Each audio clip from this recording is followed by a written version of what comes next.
വിജയരാഘവന്റെ പ്രസ്താവന വലിയ വിവാദമായിരിക്കുകയാണ്. വർഗീയ രാഘവൻ എന്നുള്ളതാണ് കോൺഗ്രസ് നേതാക്കൾ അദ്ദേഹത്തെ വിശേഷിപ്പിക്കുന്നത്. എന്താണ് ഇതിന് മറുപടി?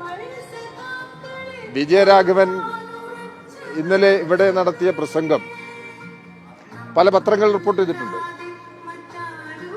പുറത്ത് നടക്കുന്ന കോലാഹലവുമായിട്ട് അദ്ദേഹത്തിന്റെ പ്രസംഗത്തിന് യാതൊരു ബന്ധവുമില്ല. ഇതാണ് വസ്തുത. വിജയരാഘവൻ പറഞ്ഞത് വർഗീയ ശക്തികളുമായി ചേർന്നുകൊണ്ടുള്ള കോൺഗ്രസിന്റെ നിലപാടിനെയാണ് വിമർശിച്ചത്. ഇന്ത്യൻ യൂണിയൻ മുസ്ലിം ലീഗിന്റെ നിലപാടിനെയാണ് വിമർശിച്ചത്.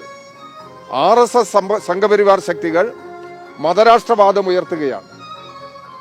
SDPI, ജമായത്ത് തുടങ്ങിയ സംഘടനകളും മതരാഷ്ട്രവാദം ഉയർത്തുകയാണ്. ഈ മതരാഷ്ട്രവാദം ഉയർത്തുന്ന SDPIയും ജമായത്തുമായി ലീഗിന്റെ നേതൃത്വത്തിൽ അവരെ UDF ക്യാമ്പിനകത്ത് ഉറപ്പിച്ചു നിർത്തുന്നതിന് വേണ്ടിയുള്ള നിലപാടാണ് അവർ സ്വീകരിച്ചിരിക്കുന്നത്. അതിനെയാണ് വിജയരാഘവൻ വിമർശിച്ചത്. ലീഗാണ് ഈ വർഗീയ ശക്തികളുടെ സ്വാധീനം UDFനകത്ത് ഉറപ്പിക്കുന്നതിന് വേണ്ടി ശ്രമിക്കുന്നത്. ലീഗിന്റെ ആ നിലപാടിനെയാണ് വിജയരാഘവൻ ശ്രമിച്ചത്. അവരുടെ കൂടി വോട്ട് ചേർന്നുകൊണ്ടാണ് ഈ നേട്ടം തെരഞ്ഞെടുപ്പിൽ അവർക്ക് കൈവരിക്കാൻ കഴിഞ്ഞത്. ഇപ്പൊ ഉദാഹരണത്തിന് പാലക്കാട് ഉപതെരഞ്ഞെടുപ്പ് നടന്നു.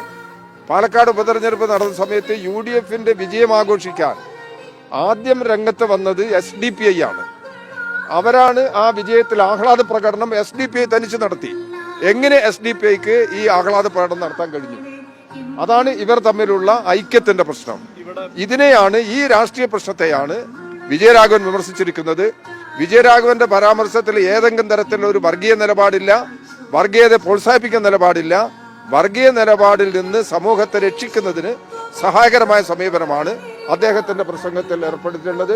അദ്ദേഹത്തിന്റെ പ്രസംഗത്തെ വ്യാഖ്യാനിച്ചുകൊണ്ട് ലീഗിന്റെ ചില നേതാക്കന്മാരും കോൺഗ്രസ് നേതാക്കന്മാരും പുറത്ത് നടത്തിയ പ്രതികരണങ്ങൾ അടിസ്ഥാനരഹിതമാണ്.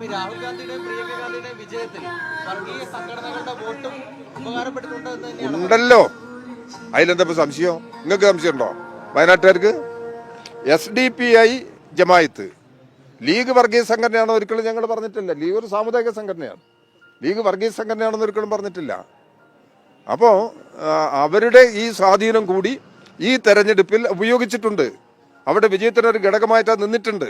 അത് തന്നെയാണ് പറഞ്ഞത്.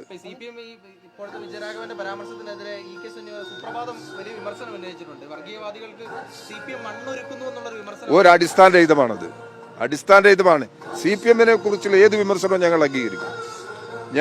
ഞങ്ങൾക്കെതിരായ വിമർശനം വന്നു കഴിഞ്ഞാൽ ആ വിമർശനത്തിൽ ഏതെങ്കിലും തരത്തിലുള്ള തിരുത്തലിന് വിധേയമാക്കേണ്ടുന്ന പ്രശ്നമുണ്ടോ ഞങ്ങൾ പരിശോധിക്കത്. അങ്ങനെയാണ് ഈ പാർട്ടി മുന്നോട്ട് പോകുന്നത്.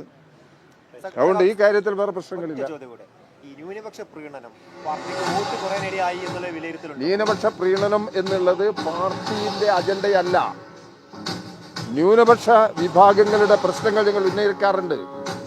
ഇപ്പൊ പാലസ്തീൻ വിഷയം ഞങ്ങൾ കാണുന്നത് ഒരു ന്യൂനപക്ഷ പ്രശ്നമായിട്ടല്ല, അതൊരു രാഷ്ട്രീയ പ്രശ്നമായിട്ടാണ് കാണുന്നത്. സാമ്രാജ്യത്വം സ്വീകരിക്കുന്ന ഒരു നിലപാടിന്റെ ഭാഗമാണ് ഇത് വരുന്നത്. ആ നിലയിലാണ് ഞങ്ങൾ ഇതിനെ കാണുന്നത്. അതുകൊണ്ട് ഒരിക്കലും ന്യൂനപക്ഷ പ്രീണനം എന്നുള്ളത് അല്ലെങ്കിൽ ഭൂരിപക്ഷ പ്രീണനം എന്നുള്ളത് ഞങ്ങളുടെ അജണ്ടയിലുള്ള വിഷയമല്ല. ഞങ്ങൾ ഈ നിലപാടിനെ തുറന്ന് എതിർക്കുന്നുണ്ട്. മതി ഇനി അങ്ങോട്ട് പോകണം.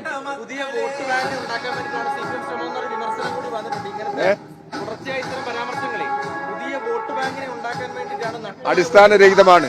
ഞങ്ങളൊരു രാഷ്ട്രീയ നിലപാടിന്റെ അടിസ്ഥാനത്തിലാണ് ജനങ്ങളെ സമീപിക്കുന്നത്. അതിന്റെ ഭാഗമായിട്ടുള്ള പരാമർശങ്ങളെ ഞങ്ങൾ നടത്തിയിട്ടുള്ളൂ. തുടർന്നും അത്തരം പരാമർശങ്ങളാണ് ഉണ്ടാവുക.